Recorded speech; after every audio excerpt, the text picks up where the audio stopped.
Welcome to Modular Games, everybody. My name's Kyle, and today I want to share one of the mechanics that I have published in my new book, Shatterscape. This is a handbook that helps you create your own role-playing game. You can go through the book, chapter by chapter, picking out rules and rule set to fill out the way your game is going to work, and by the time you've selected one card from each section, you've got your own game. Or better yet, you can take just one card, like this one, and add it to an existing game, either to spice things up or simplify your game. The one rule that I want to share with you today is this one, exploration hazards. Exploration hazards is something that's going to come up in just about every old school style of game. If you are exploring some type of abandoned building, whether that's a crypt or a mansion or a castle, you're going to have to deal with exploration hazards. Things like darkness, things like difficult terrain, things like, oh no, I fell off the cliff, what do we do now? Just so you know, there's nothing terrifying about this particular rule, and just like a lot of the rules in this book, these are tried and tested. These are old rules. They're presented in the most friendly and easy to use format that I could possibly come up with. And that is that you've got this book, you turn to the chapter, you pop out this card right, you hand it to your friends so that they now know what to do, and they have the constant reminder.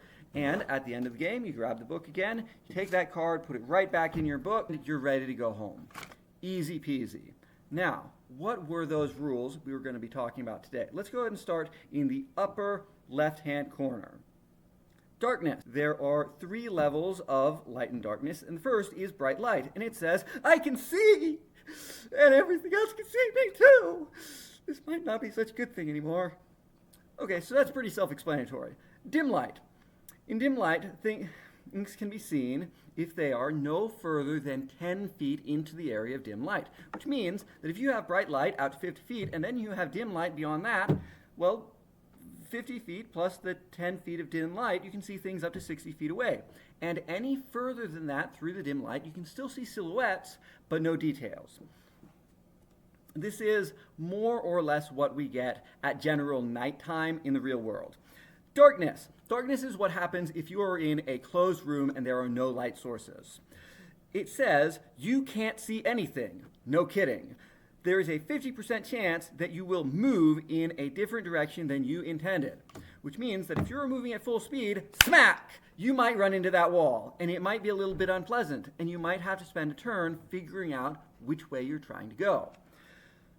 All right below darkness, there's a section on alternative senses. Things like infravision, tremor sense, scent, low light vision, and the one note that I want to point out is in red text. It says, if you can think of a reason why senses should fail, they do. This is part of the survival horror style game. If you do not want this type of feel, or if you're adventuring in an area where there is bright light, maybe you don't need to use the rules for this, because it's not a threat to you, it's not a hazard, so don't use the rules for hazards. All right, so next section, we're going to be on the right-hand side of the card. It says difficult terrain.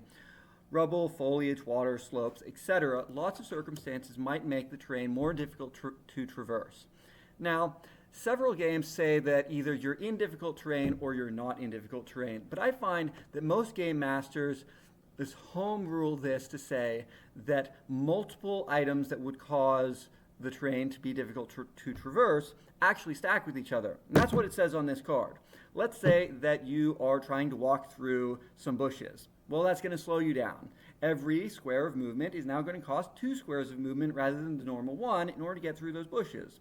Well, guess what? It's also raining and it's muddy and you might slip. So instead of it costing 2 squares of movement to get through 1 square of bushes, it now costs 3 squares of movement to get through that section of bushes. And once you're through the bushes, it's still raining, so the regular muddy ground is going to cost 2 squares of movement each. Pretty simple, more or less. Alternative movement modes: climbing, swimming, flying, burrowing, etc. Some creatures have movement modes that humans don't have.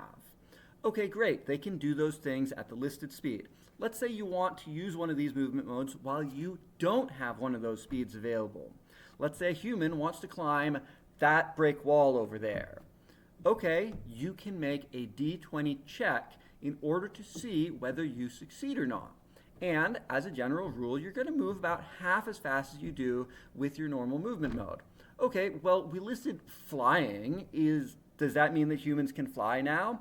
Well, attempting to fly when you don't have a fly speed is generally called jumping or falling. And if you are falling, then there are rules for that as well. Falling, based on gravity. No kidding. 100 feet first round, 200 feet on later rounds. Damage is per 100 pounds times 25 feet. Okay, great. There's also rules for suffocation and so on. Really, guys, there's nothing revolutionary about this particular set of rules. The thing that is revolutionary about this card is how incredibly easy it is to present to your friends. Any grognard could probably tell you these rules in their sleep.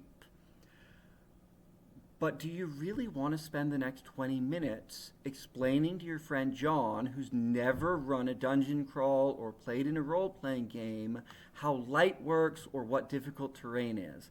No, you don't.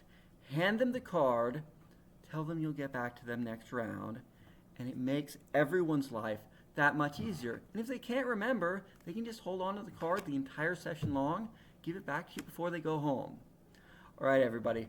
I hope you agree with me. This is incredibly simple. It's one of the easier rules and one of the more people-friendly rules in the book. So, tell me what you think. Should this be more complicated? Should this be more simple? Do you like it? Do you not?